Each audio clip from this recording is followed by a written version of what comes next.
संत भगत कहाँ जी रहता था, कहाँ गया वो?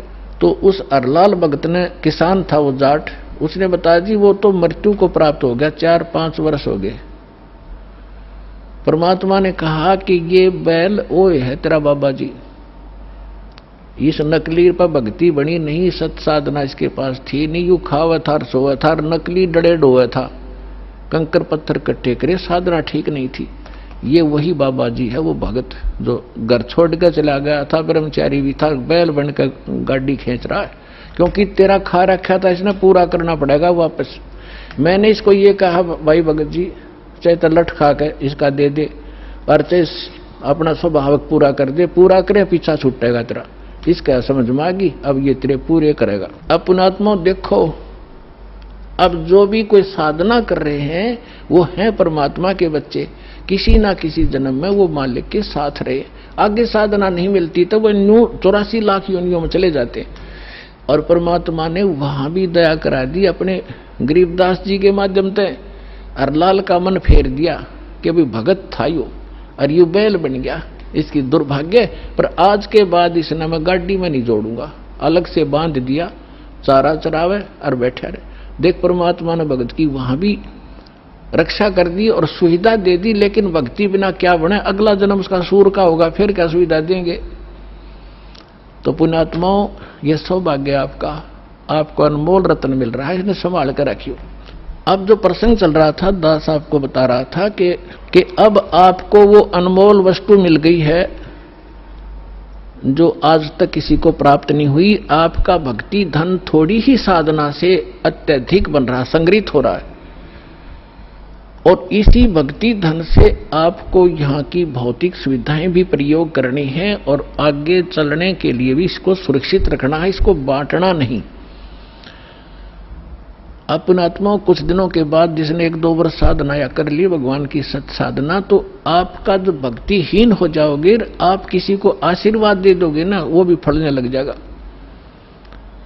आपके पंचर हो जाएगा और उसमें हवा भरने लग जाएगी, आप भी डाउन हो जाओगे, यही रह जाओगे, आपकी गाड़ी खड़ी हो जाएगी और उसने उसका लाभ होना नहीं, क्योंकि दोनों को फुल एयर चाहिएगी टायर में आगे गाड़ी बढ़ाने के लिए, और वो अलग सिस्टम है जो दास आपको दे रहा है। इससे पंप सारे भरो और अपनी गाड़ी चलाओ। एक दूसरे मूर्ख होगा जो अपने टायर में दूसरे के टायर में हवा भरे, दोनों कंडम हो जाओगे। तो इस साधना से हम ऐसे बिगड़ जाते हैं। जो प्रसंग चल रहा था कि ऐसे जो जन्म मनुष्य के होते हैं वो ऐसे होते हैं जो पुनकर्मी प्राणी है। जैसे अब ये भक्ति युग चला है, अभी 1-2 वर्ष और बाधा रहेगी, थोड़ी बहुत, ज्यादा नहीं, क्योंकि समझदार हो, बुद्धिमान हो, सबको ज्ञान हो गया, अब कौन किसकी सुनेगा।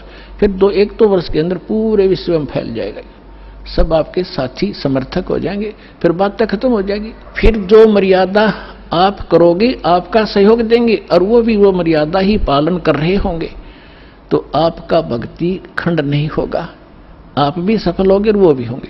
फिर क्या होगा कि कुछ दिनों में आपको इतना सुख हो जाएगा, क्योंकि भगवान सुख सागर है।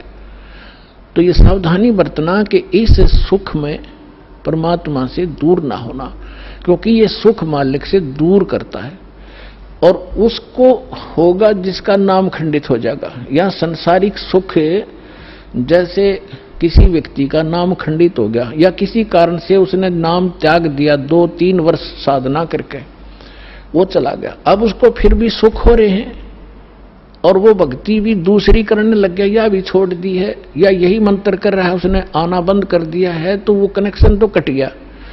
आगे चार्जर नहीं है उसका, लेकिन पिछला चार्ज जो बैटरी है वह काम कर रही है। अब वो काफी अच्छा चार्ज हो गया तो घरे दिन भी काम कर देगी, लेकिन वो ये सोच रहा होगा कि मेरा क्या बिगड़ गया। अब फिर बिगड़ेगा, जब ऐसा बिगड़ेगा कि किसी प्रकार समझ में नहीं आएगा उसके। अब इतना ज्ञान दिया जाता है, मैं कोई बालक नहीं या वैसे थूक बिलो हूं, कोई लालच हो मुझे। 2 रोटी भगवान ने दे रखी थी, जेई की नौकरी थी, बढ़िया काम चल रहा था, परमात्मा ने पहले भी ठीक से घर में गुजारा ऐसे जन्म दे रखा था जहाँ रोटी टाइम पर ठीक मिले थी। तो दास ने पता चला कि मेरे जैसे दुखिया सारे ही हैं जिनको भगवान की चाह और धक्के खा रहे हैं। मुझे पता लग गया, तो सबको आवश्यकता है इस भगवान की, इस ज्ञान की। तो इसलिए दास ने इस पर कदम उठाया।